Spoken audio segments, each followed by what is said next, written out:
پہلا محبوب بندہ وہ ہے جو چپکے سے کسی حاجت مند کی ضرورت کو پورا کرے۔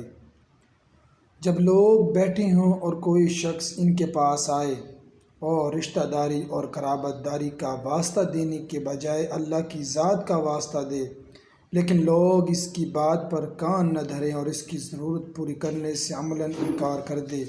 اسی دوران ایک شخص وہاں سے اٹھے اور چپکے سے ضرورت مند کی ضرورت کو پورا کر دے اور باقی لوگوں کو اس کا پتہ نہ چلے، تو ایسا شخص اللہ کا محبوب ہے۔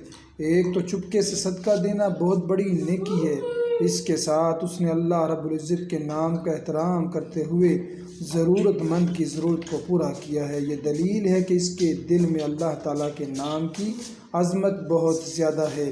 ظاہر ہے جو اللہ کے نام سے محبت کرتا ہے، اللہ بھی اس کا اپنا محبوب بنا لیتا ہے۔